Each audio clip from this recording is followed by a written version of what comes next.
Hey, welcome to the show, everybody. Welcome to the Council on Future Conflict, episode 521. My name is Scott, the proprietor of the Future Conflict channel. Today we're talking about the container war, or what I am dubbing the container war. And I've got your terror right here. So today we will be kind of continuing to discuss terror in America. Like fucking clockwork, Joe. We get another incident. It's somehow different and both more horrible than other incidents that we've seen recently. So we'll be diving into that. And of course, we'll be talking about this strike by the Ukrainians from their container drones on a full leg, trying to essentially remove an entire leg of the Russian nuclear triad. Not smart. No, I mean, it's a smart attack. Like whoever came up with this, kudos. Well executed. They really made the Russians look fairly foolish. But let's be honest, decent, short-range air defense would have probably protected the Russians. But hey, you can't be strong everywhere, right? You have to have areas where you take risks, and the Russians took risk at their nuclear bombers, and they suffered the consequences. All right, so gentlemen, Joe, how you doing today, brother? Not bad. I want to point out that the Sibley Watch failure this weekend was not my fault. Somebody messaged about going camping together in Yellowstone. And when I got there was a note on the tree that said "psych," and then drones started falling out of the sky. So this is not entirely my fault. But hey, it was a beautifully designed and executed attack. I don't think it actually took them a year and 9 months, like Zelensky says. Things in life move much faster than that. So who knows? And let me just tell you that on a personal note, if the activities in Boulder, Colorado last night don't convince you to carry everywhere you go, regardless of what the words on paper say, I can't help you. Right? Joe, I think if they include like it was from start to finish of the planning, maybe it's 18 months or concept, like drawing it up on the whiteboard, the first time, maybe. But I think you're right. I think once the execution began, it probably went together pretty fast. Well, and there's a time window for pulling this off. The longer your planning goes on, the harder it is to keep it secret. Right. Yeah. 100%. Yeah. I wouldn't be surprised if they were only in that warehouse maybe weeks. Yeah. As I understand it, the Russians have already raided that warehouse. So, yeah, right. That's right. Evidently, they've already kind of got that. We'll talk a little more about that later. Watcher, how you doing, brother? Oh, doing well. Let's see. Trying to think of all the things people want updates on. Just watch the world fall apart. Gosh, I mean. Yeah, I agree. The attack was pretty interesting. I don't know if they're in the best position to have done that, but not what I'd call advised. But hey, yeah. What's that tactically brilliant, but strategically maybe less so? Yeah, no, I think you're onto something there. Anyways, there is just an absolute ton going on. And again, as I'd like to reinforce what Joe said, a failure to stop drill solves this. As I believe the Dalai Lama once said, let's see if I have that prepped. 2 to the body, 1 to the head. Yeah, well, pretty close, but 2 to chest, face get the rest. Or pelvic girdle, dealer's choice. But so somewhere I have all of those with the Dalai Lama saved because they're just they are that good. Yeah, I'm with you there, brother. Oh, how did I break my optic? Step 1: buy a not very good optic. Step 2, put gun in soft case and travel to and from Oklahoma in a small car. That was the recipe for breaking that optic. I hadn't popped it out of its soft case since I got home, and what did I find? Soft case and optics, brother. Not a long. Yeah.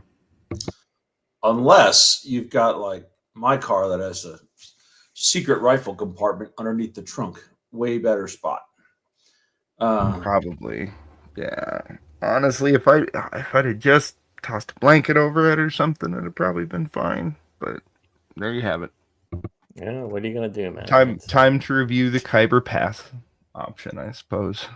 Speaking of Kyber options, Kyber Optics, I would like to remind anyone from Kyber Optics who may be watching, Matt, that I showed you a pistol that has an RMR slide cutout that would fit that Kyber RMR prototype just fine. Anyway. Have you got pictures of the prototype? I haven't seen it. I can send you one. I can't put it out on the show. But yeah, no, that's cool. I will keep it to myself. I just want to get a gander. Yeah, Pinochet, you're right. I should stop predicting domestic terror attacks on Friday because I was pretty right on the money. But I didn't think it would be that spectacular, but it did happen. Well, yeah, I will say, and Jim, correct me if I'm wrong. Oh, hey, whoa, hey, Jim, long time no see, brother. Yeah, a little busy. That's what I've heard. I just have a little bit of time to poke at Joe every now and then, but that's about it. Yeah, that last one was just like a joke, except you left out the funny part. I don't know, man. I'm still cackling about it. You would though, because you have that interesting sense of humor. Yeah, I believe twisted is the word you're looking for. So good to see you guys. How long do we have you for, Jim? I'm going to say 30, 45 minutes. All right. So I tell you what, before we jump into odds and ends, Jim, why don't you do anything you want to say to the folks? It's been too long. China's still going about its business and people are not paying attention to it. I think the guys under the Trump administration are pretty sanguine about the risks of the PLA and the PLAN in the South China Sea and off the coast of Taiwan. I think the Japanese are waking up. Filipinos are beginning to invest in defense. But there's a lot of movement underway in Asia now to kind of capitulate, and the Philippines will be leading ASEAN in this next cycle. It'll be interesting to watch how they do. Hopefully they stand their ground. But there's a lot of pressure from Malaysia and Indonesia to kind of moderate the China thing. So we'll see where it all shakes out. But it'll be interesting to see where this Trump-China trade negotiation ends up. I don't know that Trump is really motivated to really. I don't think the Trump administration is motivated at all to work with the Chinese. I think there are a few things that have them concerned, but this is an issue of time. We've waited too long to kind of engage this counter-China strategy, but there's never a good time to break, right? So the Democrats will rip apart anything Trump does. If Trump is anti-China, Democrats will start cooing about China. I mean, Harvard is cooing about Chinese students now. And all the intelligentsia is going, oh, we got to have Chinese students, oh, God, what are we going to do? It's like, you can have Chinese students, but you can't use federal dollars to pay for them. And I couldn't have asked you to build in a better segue to our first odds and end topic here. Harvard has trained so many Chinese communist officials, they call it their party school, Jim. No, it's true. It's true. I mean, full disclosure, I've been in the middle of that for 3 decades, watching that happen, and in some cases meeting the kids before they went off to school. Xi Jinping's daughter went to Harvard. I mean, a lot of people don't understand the woven nature of Harvard's relationship with the People's Republic of China, and it goes back pre-revolution, right? The intelligentsia in China in the 20s and 30s were sending their kids to places like Wellesley and Harvard and Yale. And that was good. The difference now is The kids who are being sent over are the children of the party officials, and they are tied to the party. So you really can't separate them. You can't expect them to be on your side. So, Yeah, I kind of understand. I kind of understand the threat matrix around this, but the emotion matrix around this, from the little thread of cultural remnant at Harvard of the Congregationalist missionary thinking, is actually driven by the revenue of having these people in power in these countries around the world. And they say there's a quid pro quo, which is, it gives us access. Well, yeah, but our access in China hasn't done anything for the United States. It's been a contrarian indicator.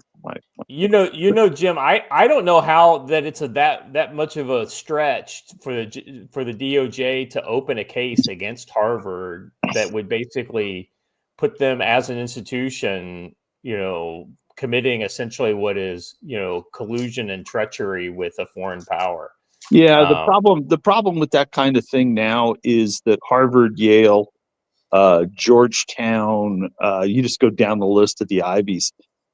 It is the who's who of the federal judiciary. It would be a really, really hard thing to push through, because the federal judiciary just has this obsession with these schools and their inassailable merit, right? They haven't paid attention to the fact that they've been flooded by anti-Semitic crazies from the Middle East, because you guys are. Clearly the mainstream media is beginning to wake up to it, but we just had a guy who was given parole and a work permit by the Biden administration try to burn a bunch of Jewish protesters at Boulder. I mean, come on. I mean, 2 young people just got gunned down in our nation's capital. Come on. And this is all part of the same exercise. Let me bring the chat up to speed. I think we've all kind of have already read ahead, but let me kind of clue the chat in on the story. So U.S. schools, one prestigious institution in particular, have long offered up and coming Chinese officials a place to study governance, a practice that the Trump administration could end with a new effort to keep out what it says are Chinese students with Communist Party ties. This is exactly what you just said, Jim. For decades, the party has sent thousands of mid-career and senior bureaucrats to pursue executive training and postgraduate studies in U.S. campuses, with Harvard University a coveted destination described by some in China as the top party school outside the country. Alumni of such programs include former Vice President and Chinese leader Xi Jinping's top negotiator in trade talks with the first Trump administration.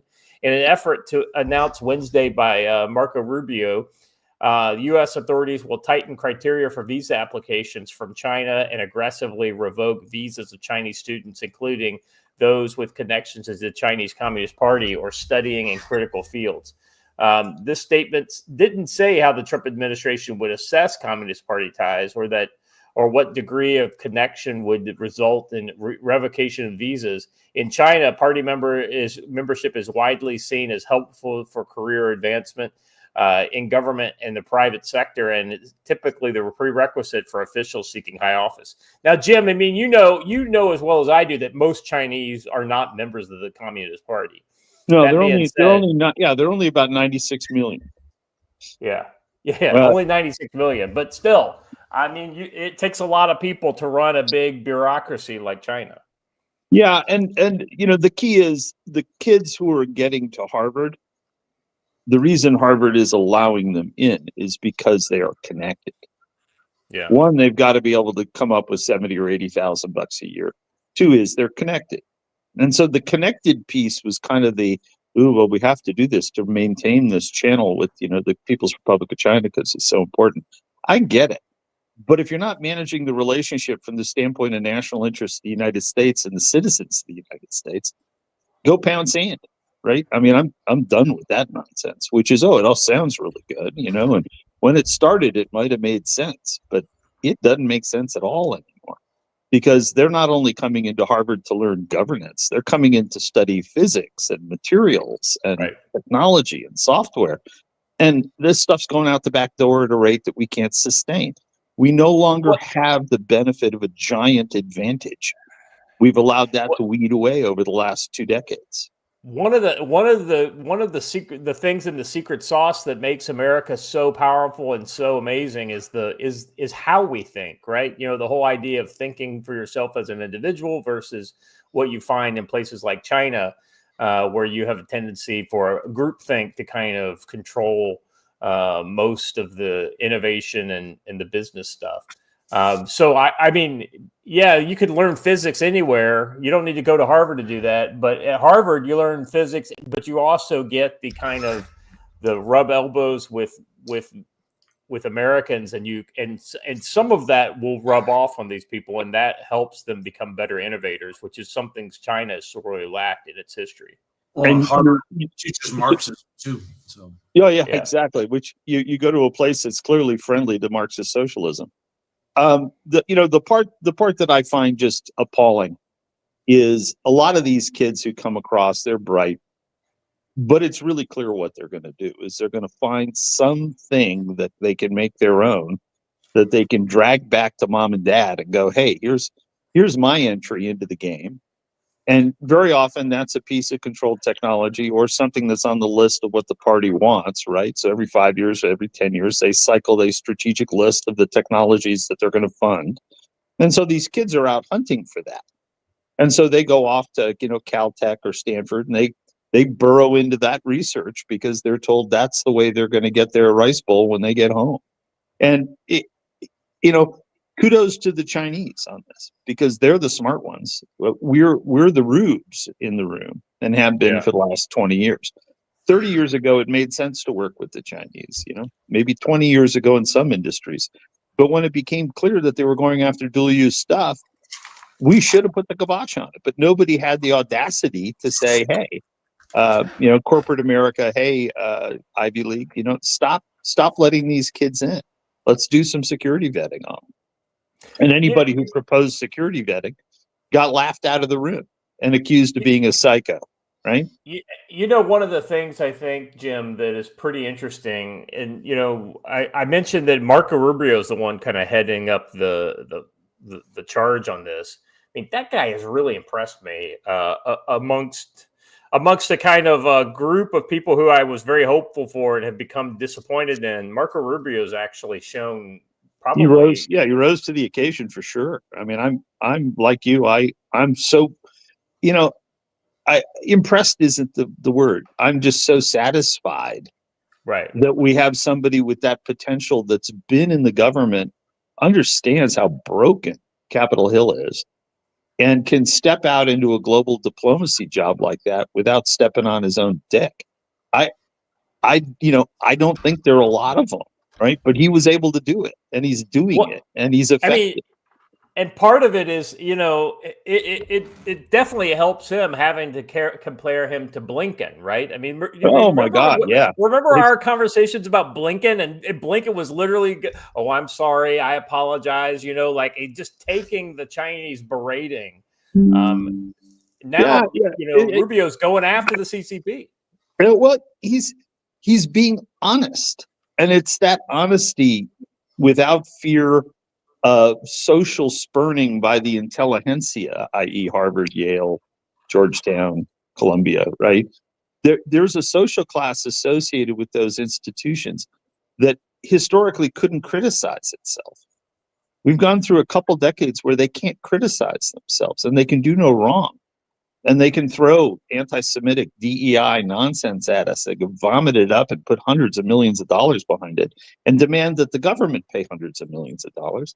And you end up in this kind of morass of ineffectiveness that they produce young people who come out into Washington, and they're taught that it's about their personal brand, not about the national interest. It's not about effectiveness. Then you got a guy like Marco who comes through, and he's not a young kid, but my God, he was vilified for years as being stupid and incompetent and blah, blah, blah, blah, little sweaty Marco, blah, blah, blah, blah, blah. You heard it repeated in the media for years. Yeah. The son of a bitch comes out, hops on the blue and white jet, goes out and starts being effective. Nobody gave him a chance to do it. They beat him down for years, and he stayed with it. So, that's an American success story in my book. That's what we need more of. We need more Marco Rubios. And we need less Chuck Schumers and less Nadlers and less, all of these guys who are out there berating the government now, right? They have no interest in the United States. They have interest in their own little bubbles, which are driven by this left-wing intelligentsia that controls our universities. That's their social class. That's who they speak for and to. That's my opinion, clearly, but I think it's rather well formed. Yeah. Well, I think somebody at some point helped connect the dots for Rubio on like what we're seeing in American left-wing politics and the entire kind of neo-Marxist infiltration of the left. And once he was able to put two and two together and realize that, oh, the modern left and the modern Democratic Party are neo-Marxist communists. Okay, got it. So I'm just going to So yeah, so you hit on something really interesting there, Scott. If you're gonna find a subclass of people in the United States that understands the threat of Marxist socialism, it'll be the Cuban community in Florida. Yeah. And Marco Rubio, everybody made fun of him and said that he wasn't really conservative, he wasn't really this, he wasn't really that. But he's really tied into that community in Florida. And I think that those people help keep you focused. Having people like that of like mind, who when you come in and say, man, this thing with China is a real problem. People don't understand communism. My grandfather spoke to me about communism. There'll be 5 or 6 people in the room who will go, mine too, right? And we know. And it doesn't cause you to be cast out. It causes you to be part of a group of people of like mind. And, thank God for the conservative Cuban movement in Southern Florida. And if you look at where the party's gone, the Republican Party in Florida, they're doing very well in Miami-Dade again, because they've spoken to the concerns of the Jewish community. They've spoken to the concerns of the Cuban community.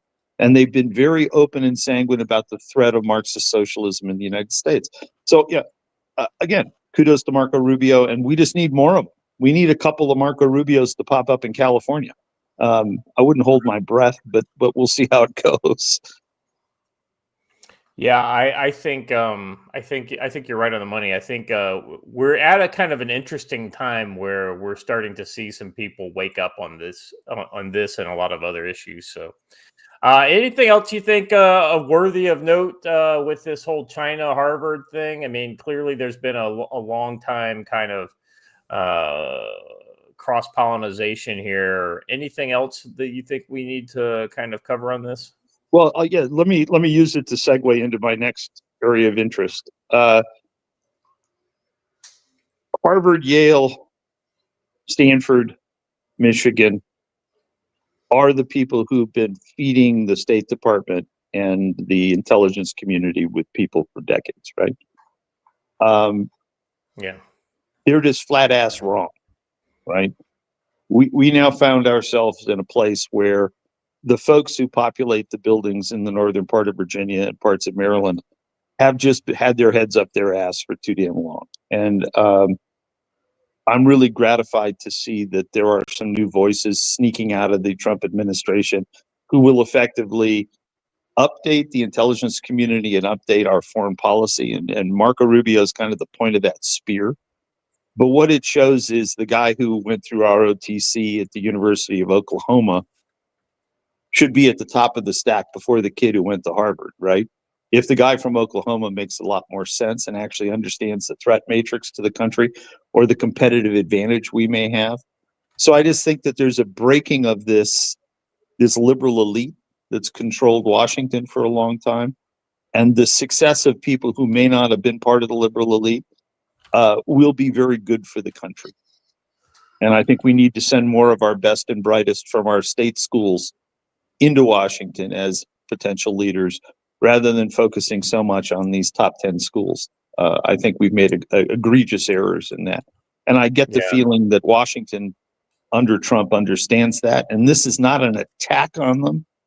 It is a resetting of priorities. And the priorities are educating young Americans to be effective young Americans, rather than educating young Americans to become part of the World Economic Forum and fit in Davos and go work for what are not American corporations anymore, but transnational corporations that produce nothing here, just domicile here for the advantageous tax situation and market access they have.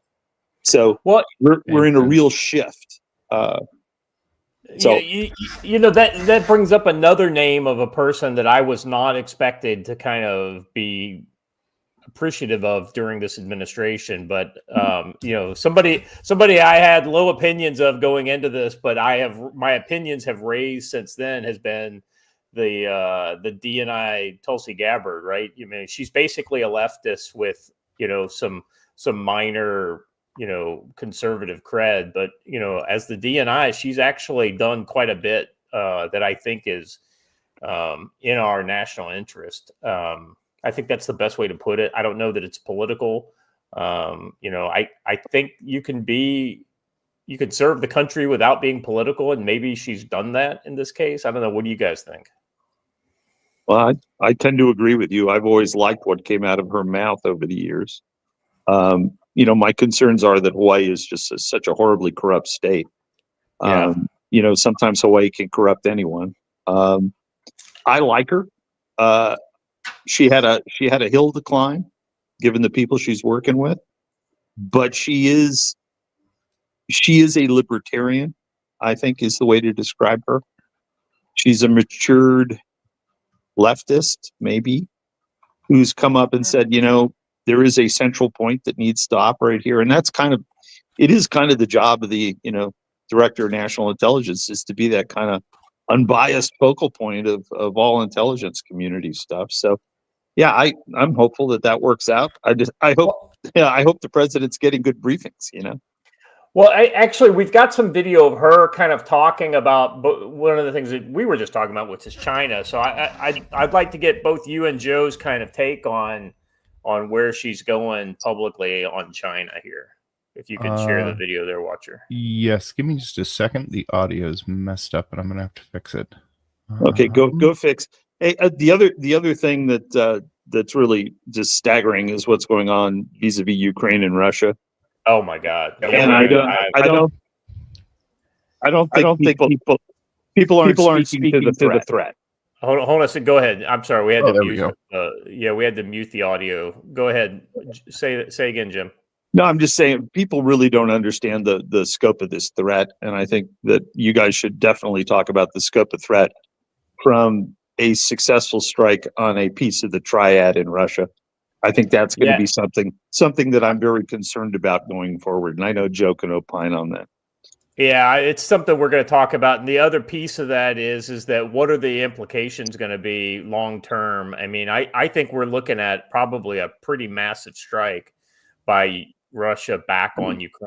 I don't think that they'll be stupid enough to use nukes, but I mean, this is the kind of thing that would actually potentially, you know, say, hey, a nuclear response to an attack on their nuclear response, right? Well, that's going to happen, but I agree with you. I'm just saying. I think the thing here is just when you corner someone like Putin, he doesn't behave like a guy who went to Yale. All right, so I think that we need to be very, very thoughtful about this, and just as we move forward. But yeah, I know you guys will get into that after I have to drop off. But I just wanted to say, yeah, please talk about that, because it needs to be responses. Are you still local, or are you out of town? I'm still local, but I'm going to depart. I'll be moving for probably the next 2 or 3 weeks, but I'm around this week. I have declared war on Charlie Bear, local Ursus retardicus black bear, and I currently have 2 booby traps set for him with shotgun rounds in there, because he just will not stay out of the trash. So we will see what happens. That's going to be my asymmetric response to a threat. So yeah, you're suffering stupid spring bear. Yeah. So what did Tulsi have to say, Watcher? Yeah, let's play this video here, Tulsi. Of Tulsi. And again, this is why times like this are so critical, to be able to have direct engagement, not only between the United States and China, But between the United States and Singapore, Thailand, Vietnam, India, Cambodia, Malaysia, Brunei, all of these different countries who are the Indo-Pacific, and many of whom have good relationships with China, good relationships with the United States, economic relationships with China, economic relationships with the United States. And this is why this dialogue specifically, I have found to be very beneficial and very productive, because it allows us to have this direct conversation, talk through these areas of shared interest, talk through areas where we may have some differences, and better understand where we're coming from in the landscape that we are operating in. Nothing crazy there, but ultimately she understands that we have to balance against China in the region, and we need other countries to help us do that. We can't just do it on our own. I think that's probably accurate. I think she gets it. So what that sounds like to me is a really interesting cultural combination of being an American Air Force officer. She's Air Force, right? Yeah. And being an American Air Force officer with a little thread of family Hindu culture, which is you can listen to people and you can be around people. What I hear in her voice is, we want to work with you and we want to talk with you. You get out of line, I'll crush you. And that needs to be clearly understood out there, which is we will work with everybody. But if you attack us or work against us or send people into our country to do bad acts or facilitate bad acts against us worldwide, we won't be warm and fuzzy, right? And we won't dither. And it's the concept of dithering that's kind of put us in the trap in the last 20 years. You know, we let people escalate and we're very soft about it. That doesn't serve our interests. You know, the Chinese salami slicing globally. Yeah. Oh, it's just this. Oh, it's just that. Oh, it's just the Coast Guard. Oh, it's just there. It's just the Senkakus. It's just the South China Sea. You know, it's just Djibouti. We really have to be careful of allowing incrementalism. And I think she understands that. But it's complicated because you have to go engage all those countries and you have to have this, what I used to call dynamic bilateralism, right? You have to go out and take the time to negotiate with Singapore and Senegal and, you know, and all of them. And you need to have a direct relationship with them. And we used to put really good people in as our ambassadors, but we've kind of forgotten the art of diplomacy, which is you put somebody into a country because they have some knowledge of the country, and you put them in there because they're able to have a rapport with the locals to the point where they can go in and say, you're messing with the United States of America. We'd like to ask you to stop. And I don't think that the State Department has been run that way for a while, but I'd like to see that come back. And listening to the Director of National Intelligence with that language, I'm hopeful that that's underway. And with Marco Rubio in charge of the State Department, I'm going to guess that we're getting a little bit different mix of message to our allies and our friends and our people who aren't necessarily allies and friends. So Jim gets extra credit points for mentioning Djibouti while talking about Tulsi Gabbard. Well exactly done. right. Very well. oh, Lord that's knows so we- that's so naughty. Well, that falls into the category of humor. You two-sided sword. You. All right, I got to go, guys. It's really good to see you. Hey, And Jim, it's been too long. I hope you can. It's not nearly as long, but for the next time. yeah. And a little shout out to Rick. Have a good day, Rick. All is good. Bye, everyone. Hey, Jim. Yeah. Check with the retail shop and see if that knife is still down there, and let me know before I leave my house today. Which knife? The mongoose. Oh, you want one of them? Yeah. It is nice, isn't it? All right. Talk to you. Bye, guys. All right, see you, brother. I love how non-committal that was. I wanted to check on it before I leave the house because I don't want to have to stop later in the day when Mrs. Tactical. Oh no.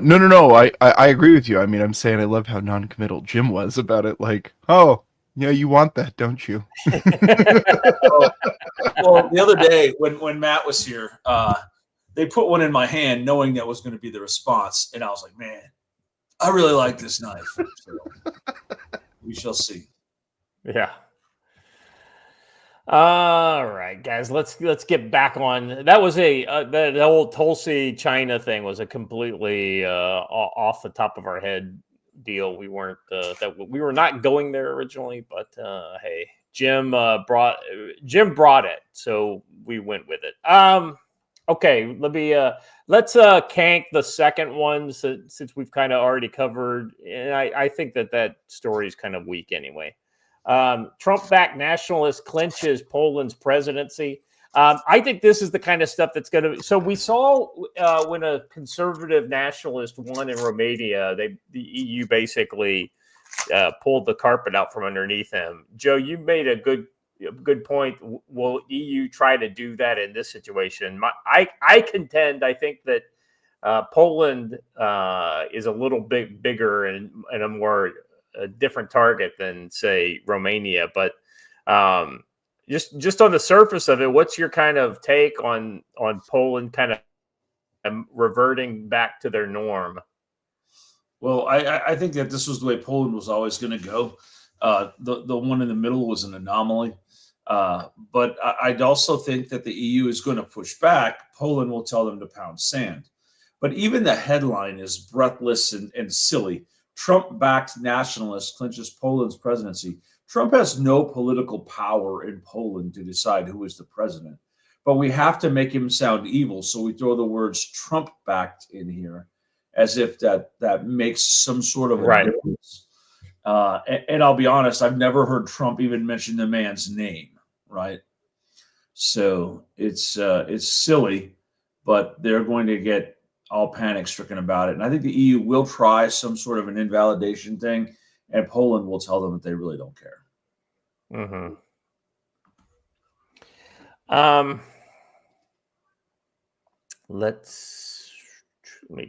Okay, I'm sorry.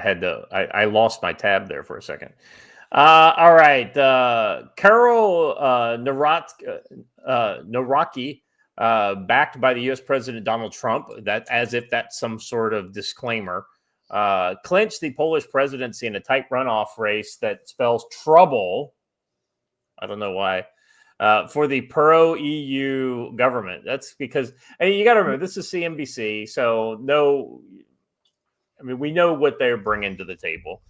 The final count showed that who stood for the opposition Law and Justice Party, or PAIS, PIS Party. I always thought that was funny. That lost its majority in 2023, secured 50.9% of the votes against 49.1 of rival Warsaw Mayor. Let's see. He will succeed fellow conservative Andrzej Duda, who himself won the leadership with a razor-thin advantage. That's the kind of thing, too, like, it's razor-thin, as if it's not any kind of a mandate or whatever. The Polish election was closely watched in Europe and the United States, and battling Eastern European neighbors, Russia and Ukraine, as it raises questions over the solidity of Warsaw's future alignment with Brussels and Kiev. The head of state's role in Poland is overshadowed by that of the parliament, but the president retains a critical veto over legislation. Duda has exercised this to block several reforms spearheaded by Prime Minister Donald Tusk's coalition. He could likewise deliver considerable setbacks to former European Council President Tusk's pro-EU government, which repaired fractured relations with Brussels last year and unlocked payments of up to 137 billion euros in EU funds that had been frozen over rule of law concerns. So you don't rule the way the EU likes, then they freeze the money that is due to you, right? The country of 37 million is the EU's sixth largest economy and was the largest net beneficiary of EU funds in 2024.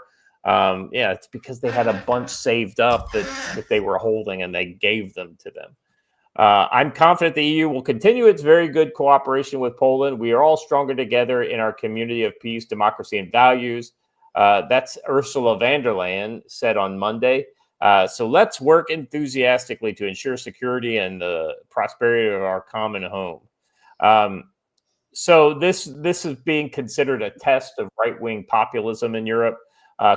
The Polish presidential runoff was the latest test in the rise of right-wing populism in Europe, rekindled since the U.S. Trump-led MAGA victory in November.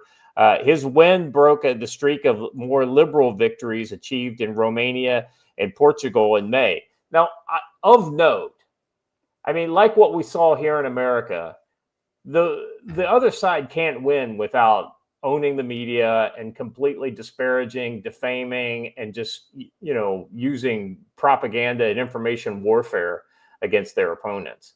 And then on top of that, the EU, basically, which is just a globalist country club, dangles $140 billion worth of EU funds in front of the country in order for them to, hey, elect somebody we like and we'll give you this. Yeah, even the use of language here is silly.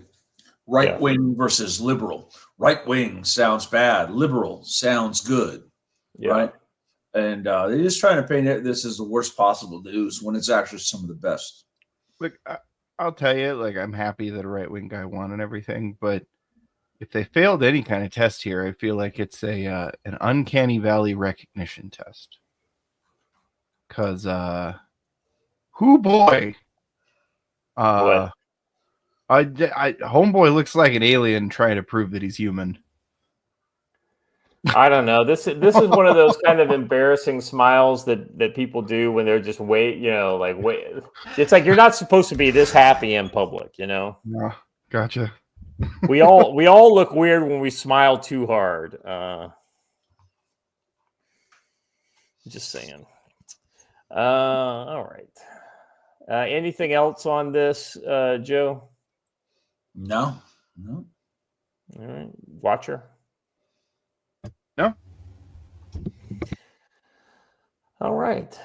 Joe, tell us about what's happening with tactical-wisdom.com. Well, the new schedule is up and around. We've got some more traditional survival type classes coming up.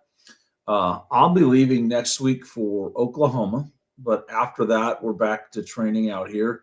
We're going to run a mountain survival course, which will be pretty cool. And then I've got a communications for the prepared citizen class where you're just going to learn about setting up a communications plan for a small group. It's not at the level of a brush beater RTO course, but it is going to cover some basic TTPs for running radios and how they should be set up right now, and what sort of basic protections you can take and what sort of basic day-to-day use you can get into now so that you're more in the habit of using it when the time comes. So check those out. Those are my June courses. And for anyone who's on the fence about the Oklahoma Scout and Recce course, I'll be running Fieldcraft just like we did in the spring. I'll be running it right with it. So it'll be mountain readiness, then Fieldcraft, then Scout and Recce. So in about a week and a half, you can get all your training on and be ready to rock. Now, is there any kind of like deal where like if they do like all the trainings, like they get discounts? I know that you have the whole kind of refreshers are free and things like that. Well, we're two different people, so I can't offer discounts on somebody else's stuff. But if I know. Hold on. If you take all three, I will guarantee you personally a great time and some fantastic skills. Right. Yeah. Also, if you buy 200 copies of his book, will get 300 copies. One of the problems that we have in the preparedness community is that everyone wants a deal. Well, our time is worth what we charge for our time. And if you value us less than that, then I guess I can't help you. Yeah. All right. I guess my thought is that, I think you're right on the money. It's a really great time. And I bet you might get a deal on a couple of free drinks. I guarantee you will get a deal on gear and books and t-shirts if you come to a class. You always do. And Matt, as the week wears on, the prices on the gear tend to go down. So come on out and check it out.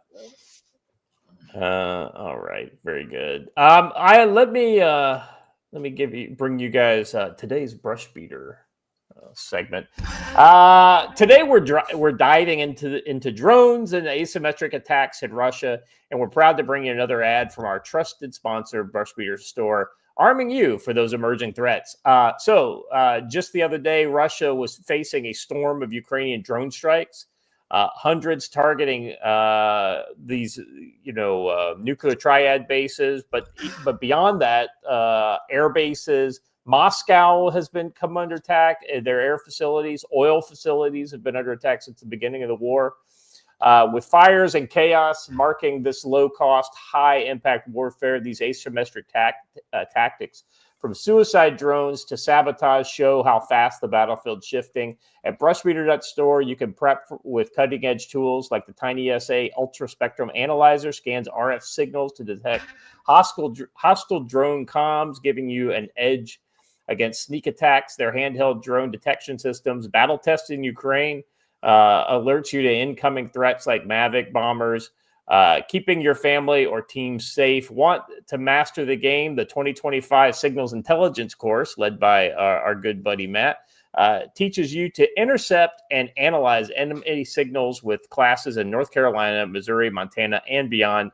Check out brushbeater.store/collection/drone-detection and collection/training-courses to get started. Use our exclusive code CSC10 at checkout for 5% off the Tiny SA drone detectors, SIGINT training, or gear like radios or optics. Orders over $100 shipped for free. Visit brushbeater.store and prep for the unexpected. Huge thanks to Matt for his relentless support of the channel. Thank you, brother, for everything you're doing. Head over to brushbeater.store, use code CSC10, and stay ahead of the threat. All right, now I have that drone detector right here in my hands. Hold it up so everybody can see it. Yeah. As soon as I put the antenna on it, I will. And I've got the Tiny SA in mind. Yeah, we have Tiny SAs and we have the drone detector. Together, you can spot a drone pretty darn well because the drone detector here will alert you to the drone. Then you get out your Tiny SA and your directional antennas and you find where the drone operator is standing. Then you let the magic happen, right? You let things do all the things. Yeah, you do all the things and you deal with that. So pretty good stuff. A lot going on. He's got a lot of cool stuff. He was out here with these and we played with them and I was like, well, I'll take that one when you leave. So got a little bit of a class discount, but you got to get on there and do it. But you know what? Even Joel Gaines mentioned yesterday, who's from War Lizard Tactical, that training attendance across the board is way down because everyone believes that just because Donald Trump won, we don't have to train. Everything is over. You need to train. The leftists want to kill you even more, and now they are actually out killing you. So you should probably come to a class and get trained up and learn to do stuff. And Rowan, to answer your question, yes, the Kyber MDO has a couple different mount options, but it comes with the acro, but you can modify it to a regular footprint. So, well, I'm sorry, I lost the thread there. I had a thing based on what you were saying, and I don't know what I was thinking. Sorry. All right. Yeah. No. I agree that that we need to. Okay, I remember what it is. So, Joe, I mean, you said it yourself that people are, their trust in Trump we trust, right? And so that kind of reduces their anxiety. But if you're watching our reporting, and I mean, we're not doing any kind of breaking ground, like investigated, like nobody knows about this stuff except for us, because we're finding it in the world. We're just aggregating it into one place, and we're giving you our analysis of it. There is literally terror attacks going on every week. Now, I'll be honest with you. During Biden's administration, we didn't have that. Now there were terror attacks happening, but mostly they were once a month, maybe once, in a blue moon. But now it's literally coming at the pace of people are dying, because of liberal politics and neo-Marxism every week in America. And if that doesn't get you anxious, I don't know what does. And if I get anxious, I start thinking of ways to prepare. And so I'm really looking forward to get back to the States, because I'm going to take some of these classes. I'm going to be doing, kind of reevaluating all my preps and everything that kind of suffered as I've been in Korea for the last 5 years, and Turkey. So I've got a lot of work to do on that, and I know that I'm not the only one. I know there's plenty of you in chat are thinking, oh, well, maybe next month or whatever. The way it's going right now, I don't know that you're going to get like a whole lot of months before you find yourself in a situation where you're like, God, I really wish I had bought X or bought Y or gone to a training course or, whatever the thing may be. So especially with the Ukrainians pushing the Mark Sibley buttons and doing silly things. Yeah. 100%. All right. Now, so the first on the power system, you really can't afford to wait. The first of our main two topics today is going to be on the Ukrainian asymmetric threat to Russia.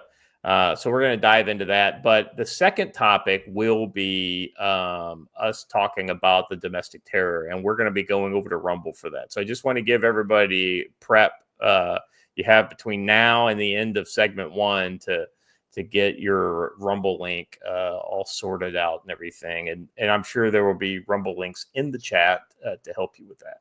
All right, let's jump into segment 1, the container war. So this is an article from the War Zone. Excellent website. Check it out.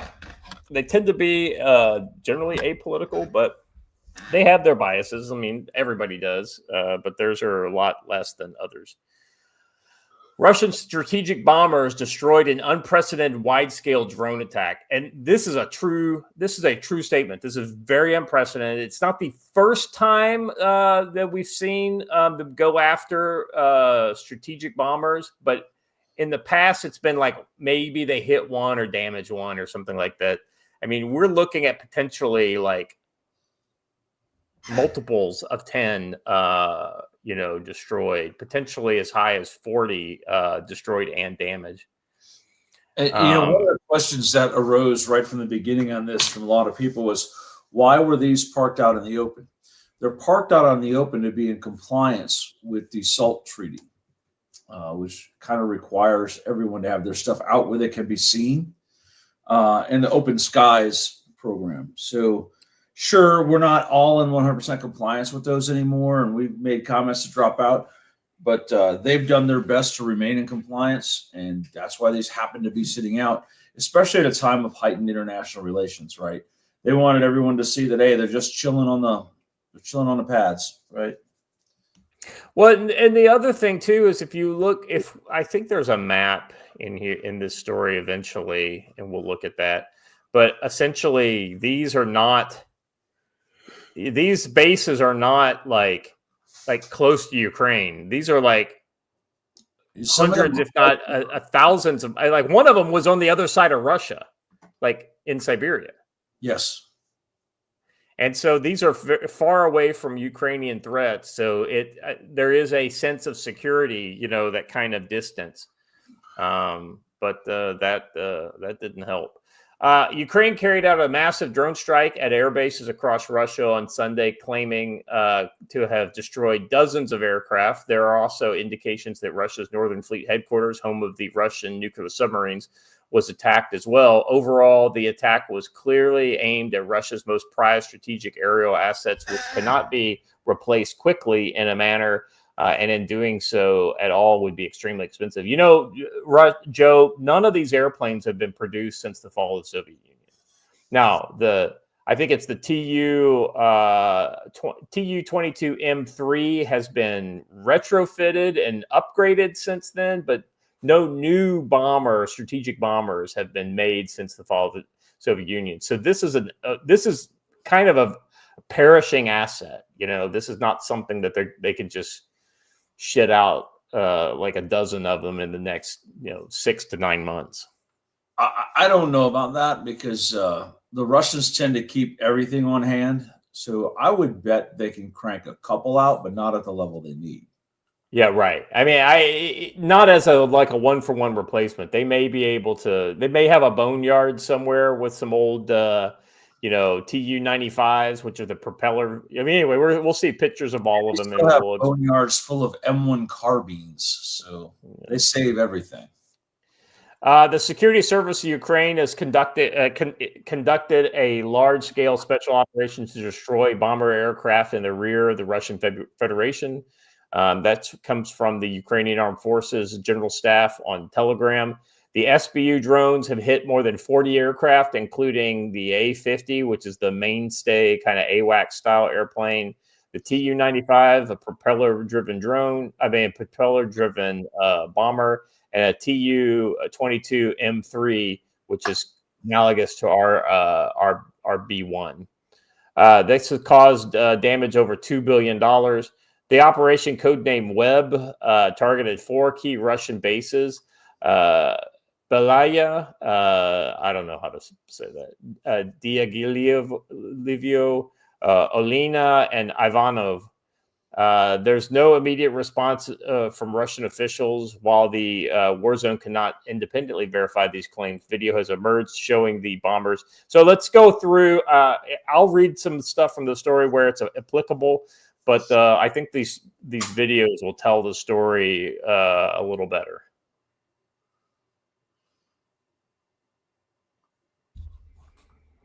So there's one of those Tu-95s. So that one was burning and was clearly damaged. There, a drone goes off. So that's 2 verified that are destroyed, and I would assume this drone destroyed a 3rd one. So. Here's another video. 1, 2. I don't understand why some of them have tires on the wings.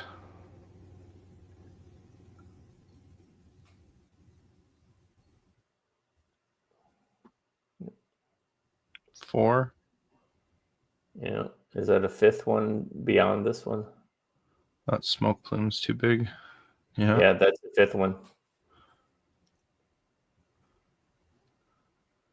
Now, I had heard at the time that the nuclear, or the one of their northern nuclear Okay, so that's an A-50 that last airplane was an A-50. Go ahead. I'm sorry. Say again. I had heard at the time that their nuclear subbase had also been hit. Is there any credibility to that as well? Well, that's what the report is, that the North Sea base. And I think this is the North Sea base, right? Yeah, and that's the one that is alleged to have come from either Finland or Norway in that border region up there, where all 3 countries come together. How to get your country's teeth kicked in? Step 1. I'll be honest with you. I think those were early allegations that came out. But when they found basically the base within Russia, I think that kind of put paid to that speculation. Because why, if you can base out of Russia itself, why threaten NATO members? Have you ever looked at a map? I know. I got you. I've seen the map. I know what we're dealing with here. So these guys are truckers. That this truck has been parked and they're starting to fly off of this truck. And these guys are basically trying to these are just local truck drivers that are trying to smash the drones with like rocks and that kind of thing. I tell you what, Joe, these guys are lucky they didn't cause some sort of secondary explosion. Because I know that happened in another one. Brave, right? I mean, it needed to happen. Yeah. If this started happening in America, I have no doubt that 0 people would do this. Yeah, you got a good point there. Well, I don't know. You got a good old boy trucker with a shotgun who might be a little more effective. Yeah, most of those have been replaced by Jose or Rajesh, who don't give 2 shits. This is true. All right, here's another one. The video showing the drone. Basically, this is so you can see it actually take off. Play the audio because somebody starts shooting at the drone. Летает, ничего не понятно, блядь. Вот он, клоун, блядь. Оба ни с того ни с сего, сука. Оба! Вот дела, блядь. Ёб твою мать, до чего техника дошла. А нахуя мы работаем за рулем-то, блядь? Лучше он коптером управляй, нахуй, грузовать и все. О, блядь. А, это менты сшибают его, прикинь. Это какой-то с автомата очередь, нахуй. О, нихуя себе дела, блядь. Оказывается, пидорас, оказывается. Во, блядь. Менты промазали, нахуй. Ёбаный, он опять туда полетел, сука, в эту гущу, нахуй. Вот еще один, сука, пидорас. Вот он, еще один пидорас. So it was the police. Yeah. It was a highway patrolman pulled over, whipped out the AK, and went to work. But I don't think he did any good. I don't think so either. And this video gives rise to a lot of the conversations over the weekend. There are a lot of folks last night who just want to be retarded and think that drones mean infantry skill is out and that you can just get out your shotgun and blast away at drones. Both of these things are false. So if you hit a drone with any sort of projectile weapon, you hit it by blind luck. And we need to get beyond the idea that all I need is a shotgun to defend against drones. It was Russian propaganda when they started showing the video of them doing it, and it still is. You're not going to hit a drone with a shotgun or a rifle. Even guys with Skynet rounds haven't been able to hit the drones effectively at anything approaching a consistent basis. Honestly, one of the best things they've found for counter drone operations has been a pair of drones that have basically a fishing line net stretched between the two of them that chase the drone itself. That's yeah. What are the odds you're going to be able to pull that off on short notice? Well, I mean, if you're set up as an interceptor, potentially, but yeah, I mean, if you're in your house, my point is, we were talking about infantry counter drone tactics. You're never going to pull that off. Oh no, that'd be something for like a whole counter drone. Stretch a fish net between them and go. Your best option is good light infantry skills and overhead cover. That's your best option. Lance Corporal Veteran, I'm sorry, but Lance Corporal, I missed this one a while back. Lance Corporal Veteran for $2. Anyone keeping a casualty account on Summer of Love 2.0? No, I'm not. Bigger than a bread box, smaller than a house. Yeah, I'm not. Andy No. Andy No would be the person I would guarantee is keeping a death count. Random PNW guy 84 for $10 over on Rumble says, "What is Russia's response to this attack? According to their nuke doctrine, their nuclear capabilities are under attack. It's a use-lose. Clearly, the Oreshnik attack does not intimidate." Now, so here's the thing: you got to remember. The attack that they used previously was either 1 or 2 missiles worth of MIRVs, conventionally armed MIRVs going in. Now, I'll be honest with you, that's a pretty light attack. If they were to basically take that same weapon system and shoot, say, 15 of them at Kiev, targeting Kiev with MIRVs, A, there's nothing anybody can do about it.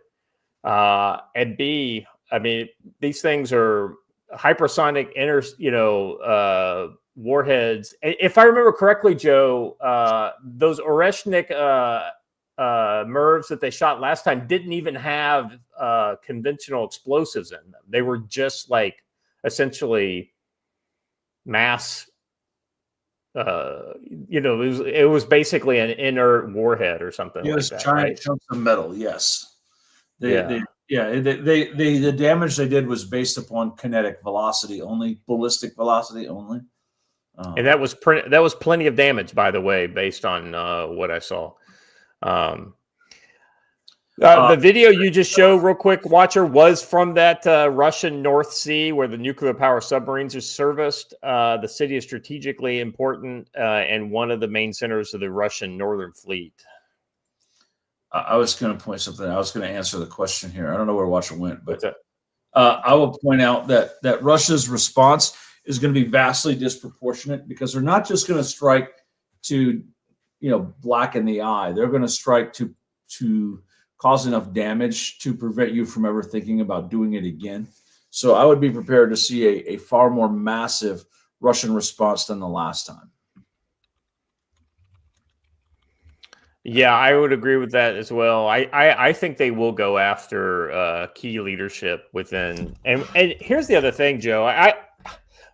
I gotta wonder if it's not just a spectacular attack on the part of the Ukrainians, but this is a spectacular failure on Russian intelligence.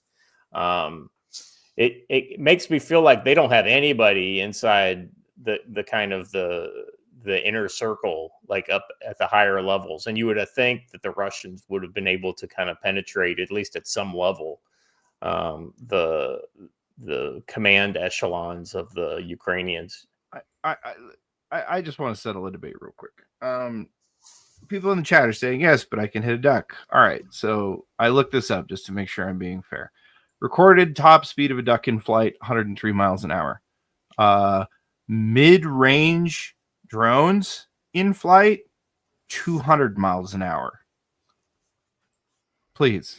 Yeah. Now here's the thing. That drone that was taking off from the truck was not going 200 miles an hour. And most of the drones that we see circling infantrymen in the fields, these Russian infantrymen in the fields, are not going 200 miles an hour. But it's still a very difficult target to hit. It's not easy to hit it. And they absolutely can. And if you don't think that that's the direction that they're headed very shortly, you're very wrong. Oh, I know. It's if you've seen some of these camera drones they're using, 300 plus miles an hour. Yeah, 100%. But what about a coconut-laden swallow? Fair. All right, let's go on down. Speaking of internet meme jokes, during our community security class last week, Reverend Hazmat, when he was being turned away from the entry control point, he said he just wanted to come inside for a succulent Chinese meal, and it just destroyed the seriousness of the class, and it was important. Yeah. So here's pictures of what these look like. So these are this is what I wonder is if I guess there's some sort of actuator that slides the tops off and they just fall to the ground. No. So here's the really clever thing. The top slides back to reveal these, but inside this is built into the roof of the container. So the container is still filled with cargo. So if it gets inspected, it just looks like a container, right? I like how they obscured the windows to try and protect their location, but they revealed enough of the interior layout that all they had to do was look at simple city assessor documents and find where this building was. I wonder if they essentially released this after the Russians had already found the place, just kind of like proof of effort type, proof of scale. These came out, and then the Russians hit the place about 12 hours later. So, yeah, I don't know what the timeline is on that. Hey, look who's back. Yeah, the mongoose is on hold. Sweet. The what? Mongoose. I'll get up on the way through. John has a large mustache, and the mongoose is on hold. There we go. I gotta go, guys. You be good. All right, see you, Jim. Yeah, later. Thank you. All right, so this is a tweet from Tyler Rogoway. He's the guy who runs this website and wrote some of this article. It said basically, so Russia just lost an unknown number of strategic aircraft that are directly tied to the validity of their nuclear deterrent. We don't know if this was 4 or 40 aircraft. The strategic nature of the effects of this put this in uncharted territory. And so at least he gets this, right? He understands this is a unprecedented threat. And yes, these aircraft are dual-use conventional nuclear platforms, and they have rained destruction on Ukraine.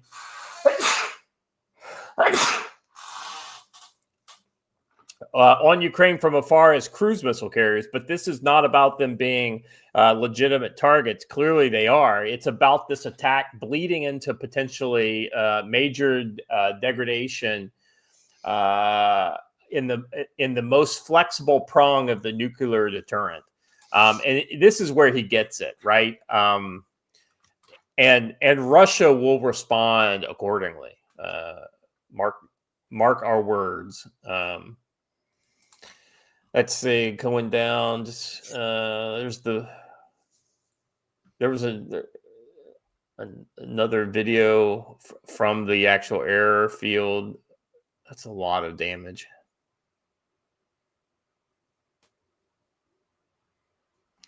Let's see. This is Belaya Air Base, approximately 85 kilometers northwest of Kursk in Russia's Kursk Oblast, which that's the one out there in the far east. Situated 4,000 kilometers from Ukraine, it hosts Tu-95MS, the Tu-160, Tu-22M3 bombers, and these are all equipped with KH-101, KH-555, and KH-55 cruise missiles, enabling long-range strikes against Ukrainian targets. This is definitely the furthest attack away from. Yeah, like I said, these things you might be able to find these in the boneyard, but you won't find ones that are working or in as good a shape as these. So this is why this is definitely kind of a big deal. Let's see. So this is a tweet from Zelensky. Let's see what Zelensky has to say. I heard reports from the Ministry of Defense of Ukraine, the Minister of Foreign Affairs, the General Staff, and our intelligence agencies that the security services of Ukraine, our defense, our active actions, and our diplomacy. We are doing everything to protect our independence, our state, and our people. I outlined the task for the near term and also defined our positions ahead of the meeting in Istanbul today. So he's clearly tying this, Joe, to the talks in Istanbul as if this is going to give them some sort of an ability to positively affect these talks. The only thing it's going to do is piss off the Russians. So this is one of those trucks. It looks like it caught on fire, and that guy just found one of those drones inside of it. So multiple of these trucks were found.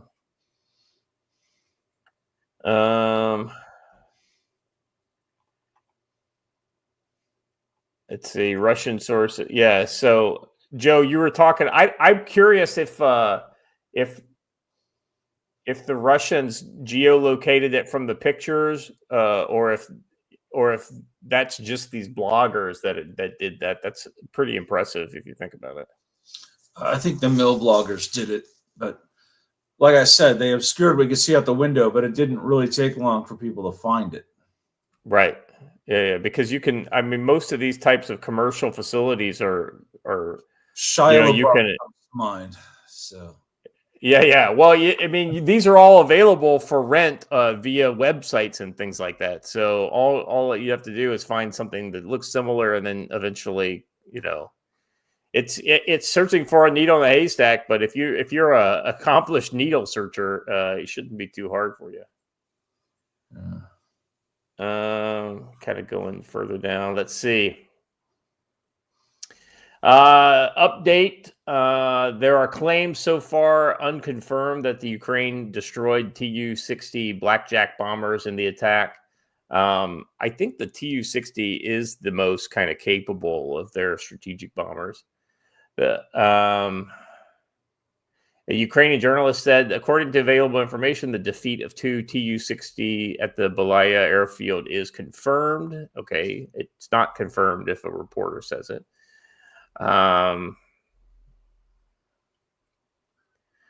Let's see. Axios is backtracking its original story, now saying that the attack was a surprise to the Trump administration.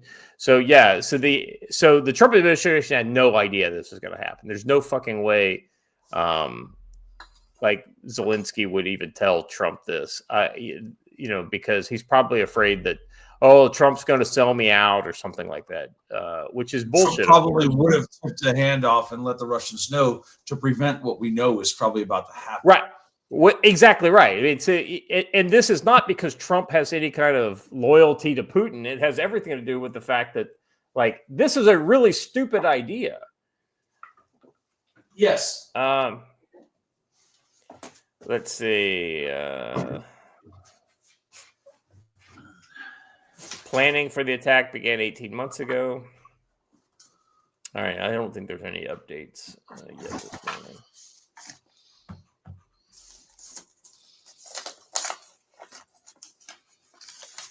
All right, let's move on. So we've got some satellite imagery here. Let's see. The West is already publishing satellite images. Judging by these images, 3 Tu-95 MS, 1 Tu-22 M3 were hit. Another Tu-95 MS was damaged. Additional satellite imagery from the same airfield shows 3 more Tu-22 M3 long-range bombers possibly destroyed during the Spiderweb operation. Let me see if there's anything else new from this account.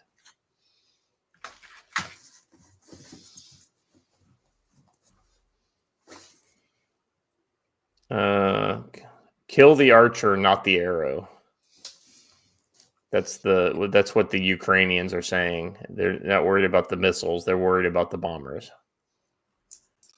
They should worry about the pilots. Yeah.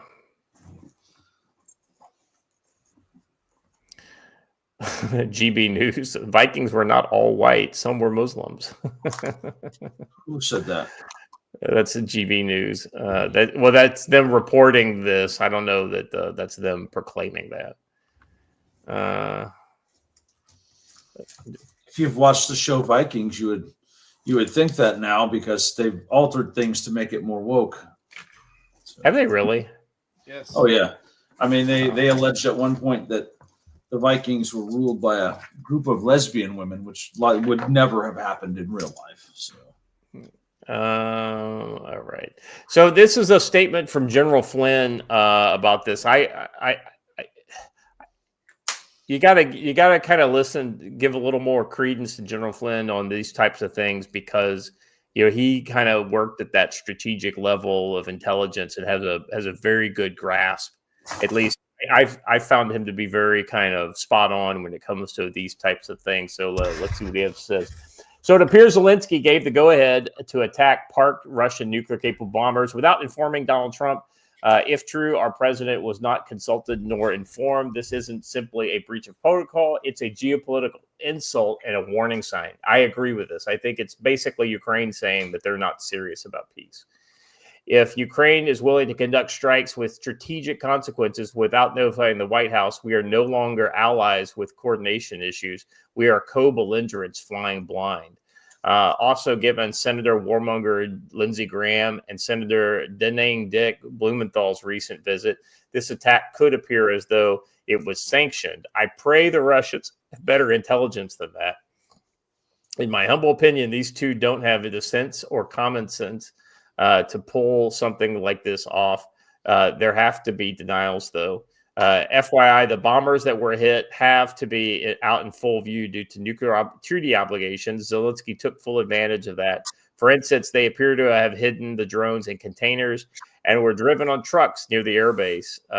Use of deception. However, imagine any of our big bomber bases having the exact same thing done to them. Very costly U.S. strategic bombers can be taken out in the same way by anyone with access to inexpensive drones. Delivery trucks, explosives, and a bit of technical knowledge. Not good. New tactics will now have to be developed. People, and especially world leaders, need to realize the global implications to such an operation as Ukraine just pulled off. Russia will respond. Action, reaction, counteraction. These are the shifting tides of warfare. This wasn't a bold action. It was brash. Ukraine's short-term win could be the big long-term loss. Despite what is a complete mess right now in Europe, there are still solutions to achieving peace. They are narrower, however, and time, as it often does, becomes the enemy instead of a useful friend. I think this is a pretty well said, especially coming, how many hours ago was this? Yesterday. So yeah, I think that was that's a good take. Joe, thoughts? He's right. It was an absolutely silly move. It showed their disdain for everyone else, the international community, their decision to act on their own. And it raises the risk all the way across the board. It shows that they're not rational actors and that they are not to be trusted.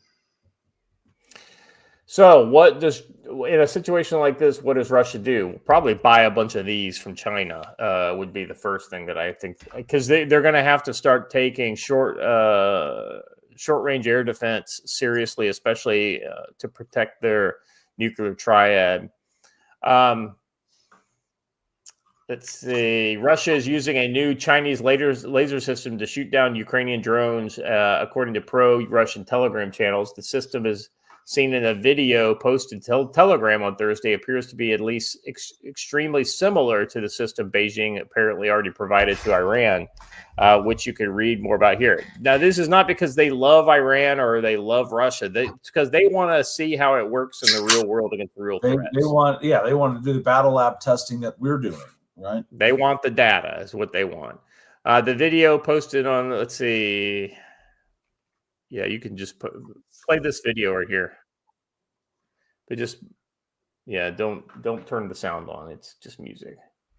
So it looks like it's under a camo net here. This is just the interior, flipping random switches. Of course, the screens are pixelated.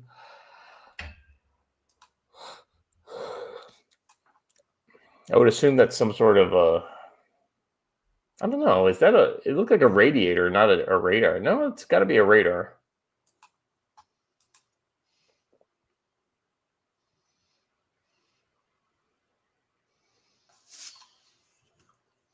So yeah, it's look at it. So I thought at first this looked fake, but then I realized that no, this is very real. Side note: radars are radios.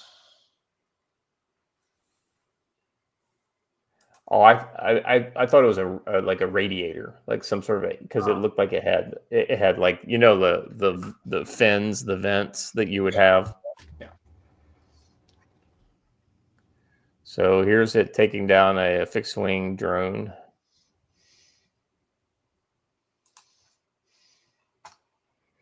A little harder to hit a moving target, but the whole point of these, you know, computer systems is to basically keep you on target at long range.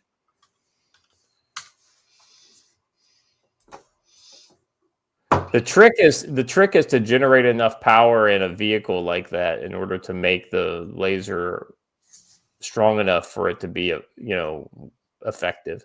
Heat. The key is enough heat. And it has to stay locked down long enough to actually burn through something. Yeah. Yeah, depending on the power of the laser, the more heat you put in the least amount of time, you know. Yeah. It's kind of like the old, you know, the magnifying glass and the ant trick, you know. If you just tickle it with it, it just pisses off the ant. But if you put it on it long enough, it'll go pop. I've never done that. I'm not a. You know, I was not a sadistic kid, but at the same You were time, a different kind of kid. I got you. Yeah, you know, ants. All right. The next scene shows several scenes.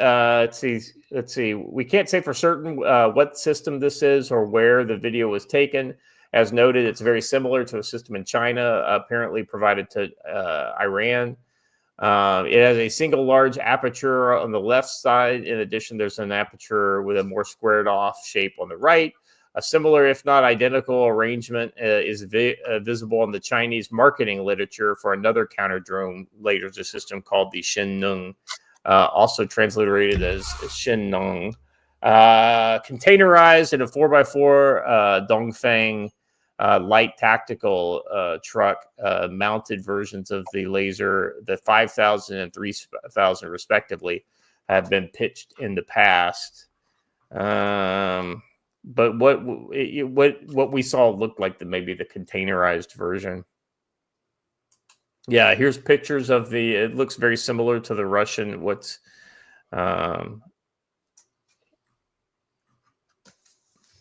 Yeah. So, Joe, what's your kind of take on, you know, I think directed energy weapons are probably the best solution because you don't run out of ammo as long as you've got power.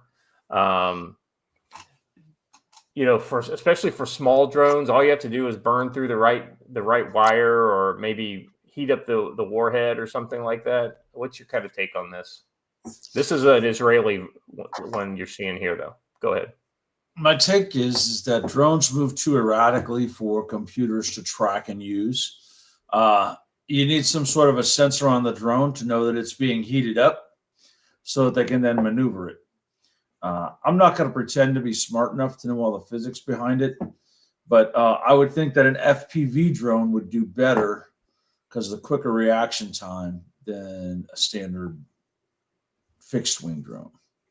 Yeah, I tend to agree that as long as it stays up in the air, this is probably a good candidate to be targeted by this laser. But, like you just said, with an FPV drone, once you get down lower to the ground, you may not have a radio signal because it's got a fiber optic cable to control it. You can hide in the ground clutter. I mean, I think that's your defense against some sort of a system like this. And then, or a watcher just leaving, that could be the defense against a system like that. There's a question in the chat from T that says, is that 3,000 watt? That doesn't seem a lot. The most powerful microwave that you can buy right now is a 1,500 watt microwave, and you need radioactive shielding to protect you from it. 3,000 watts is a lot of power. Yeah, the 3 kilowatt laser. I mean, that's it. But he's right in that it's powerful enough, but at the same time, it's not. And you saw from the video of on that drone, it doesn't immediately just burst into flames. You have to hold it on the drone for a period of time, and then you have cumulative effects. But Watcher, you're kind of our drone expert here. What's your kind of assessment of this as a tool against drones?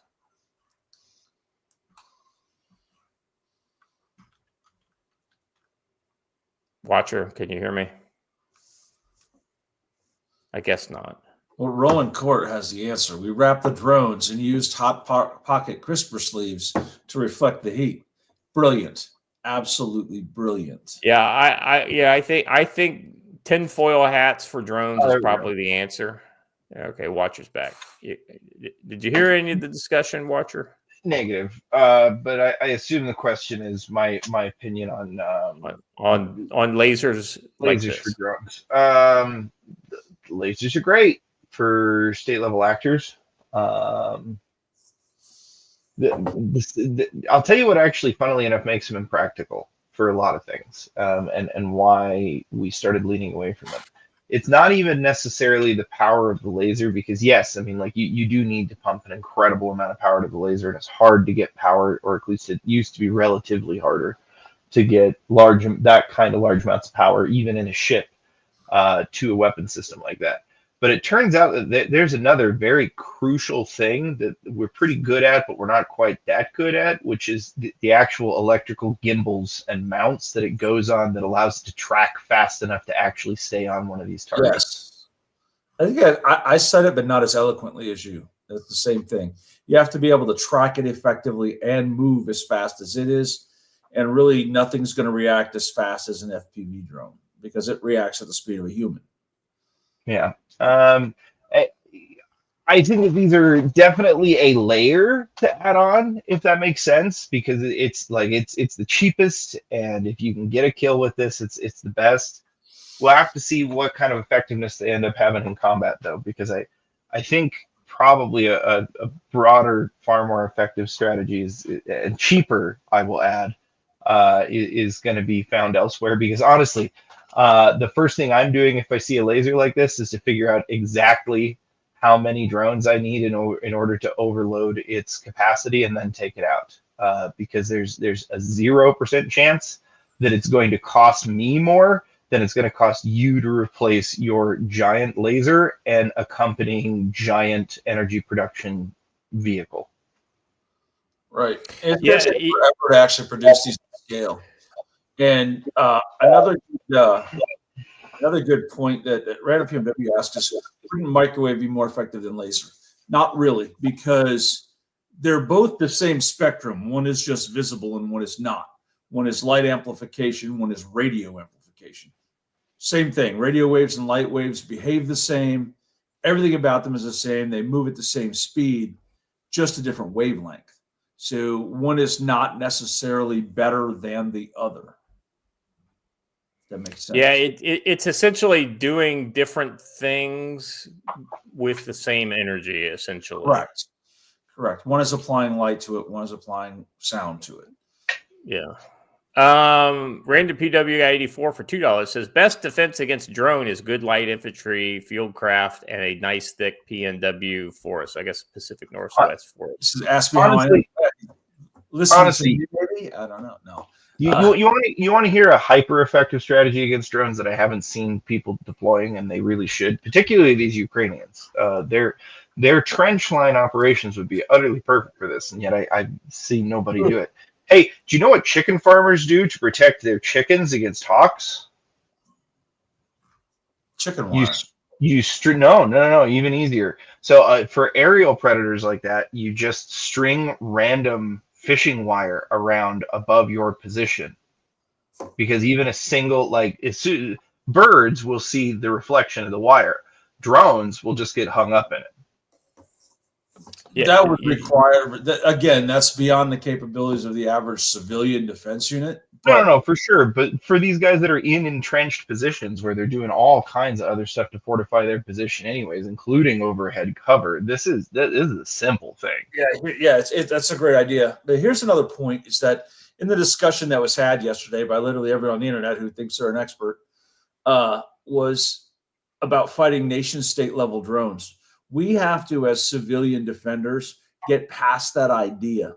You're not going to be fighting a nation state. You're going to be fighting guys who are equipped and trained similar to you. You're going to be fighting leftist insurgents, which means quadcopter drones. Stop trying to defeat the $40,000 drones and start working on how to defeat the $500 to $2,000 drone, and you will be a lot better off. And that means light infantry tactics and outlasting the drone and finding the drone operator, rather than trying all this ultra high-tech stuff from a civilian perspective. Yeah, if you could outlast the drone for about 15 minutes or so, I mean, max. Yeah, you're in good shape. Because that's all. Specs. So 30 minutes is a lifespan of most sub 250 gram commercial drones. I mean, you can get a little bit above that, but you're talking a lot of expense and a lot of weight after that in order to add that extra battery length. So yeah, generally you can expect that if it took them 10 to 15 minutes to get from where they're positioned to you, they've got 10 to 15 minutes operation life total. And the cool thing is this: if you're using a drone detector and a tiny SA with Yagis, you're not emitting anything. Right? You are not sending out anything that's detectable. And in that 30 minutes of flight time, you can find out exactly where the drone operator is standing. And while he's swapping batteries, make movement in his direction. You defeat drones like you defeat dogs. Handle the handler. That's a good point. You get it, All right. Anything else on this Russian drone attack, gents? I think that pretty much covers everything. I've got one thing to say, and it just goes in line with what Joe just said. If you want a prediction about the way things are going to go in the future, there are some cultural moments in combat. Generally, it's pretty well celebrated when an officer is captured or when a pilot is captured or those kind of things. Start looking for examples to be made of drone pilots when they are captured, and then that is going to start being a thing. Yeah, I think it already has started to become a thing. Random PNW raised another good point. The big reason why drones are the new hotness in Ukraine is because it's mostly planes. It's mostly like fighting in Kansas. That's true. Every one of these drone videos you see is in an open field. Once you get into underhead cover, drones are negated. Even thermal drones are negated. Ask Joe and I how we know. I mean, there are technologies you can fly on a drone that'll negate the canopy cover a bit, but they're not something that your average civilian's going to have. You need a LiDAR on that fucker. We have actually played with this a lot. And we're going to be doing it some more this summer. I've got a DJI on the way. So Mm. And we also have some unwilling opt for the state forest firefighters across the street use DJI drones, so we might be able to do some tracking practice using their drones. Well, look, I see a lot of people somewhat taking this seriously and somewhat joking around about it, but I'll tell you what, guys, there is history for civilian aircraft being used for, shall we say, militia purposes against other civilians in the United States. This, in fact, a long history of said thing. Gentlemen, I think it's time to move on over to Rumble. What you think? I think that's probably a fair thing. YouTube's not a bad idea, but let me say as my last word before YouTube is that if you get a drone detector or drive with it, put it in your car and drive around with it on, you will be shocked at the amount of drone activity that goes on around. Same with your tiny essay.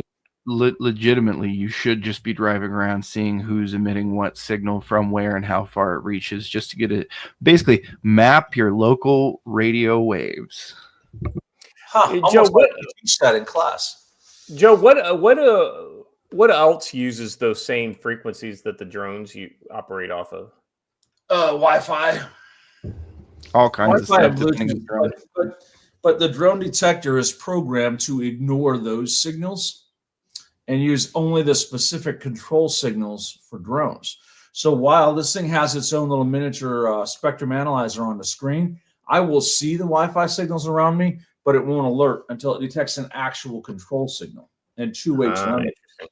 Which is the difference between the drone detector and the tiny SA, is that the drone detector's got that little bit of extra tech on top of it to hone in specifically on drone signals. And I taught something. I learned something else while we were here, and Matt didn't even know it. You can set this thing to alert when somebody keys up a handheld radio near you in certain frequency bands. Oh, that's good to know too. Excuse me. Peter Chase Helicopters for $2 says I can successfully launch an Estes rocket horizontally from my quadcopter I use to string my ham antennas. That's pretty damn cool, dude. I've been playing with using a drone as the top of a dipole antenna. You just put it on a loop on the bottom and send it up, and you've got 30 minutes of broadcast time. Hold on. Somebody wants us to show a picture that they DM'd me. Stand by. Drone cat thing. Hold on. We'll do this before we go. Would you like to turn your... Oh, it's a YouTube video. We're not playing a YouTube video of someone attaching their cat to a... I like where that's going, but yeah. All right, everybody. Head on over to Rumble. Is this the new video, Watcher? No, I have yet to have time to do that. One more thing. I see somebody mentioned in the chat. When you look at these drone attacks in Russia from Ukraine, realize that Chinese People's Liberation Army generals own property directly adjacent to several United States air bases. I say that for what it's worth. Anywho, okay. Very now good. Yeah. No, not the new video. That'll come shortly. But enjoy the old one while you can. Yeah, Diatica has shared the link, so hit that link and follow us on over to Rumble. See you there. 2, 0, 1. It's 11:59 at Radio Free America. This is Uncle Sam with music and the truth until dawn. Right now, I've got a few words for some of our brothers and sisters in the occupied zone. 3, 6, 4, 6. The chair is against the wall. 3, 6. The chair is against the wall.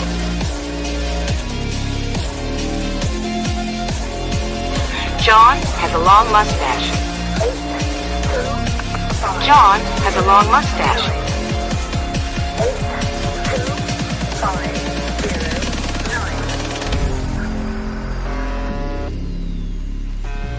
It's 12 o'clock, Americans, another day closer to victory. And for all of you out there on or behind the lines, this is your song.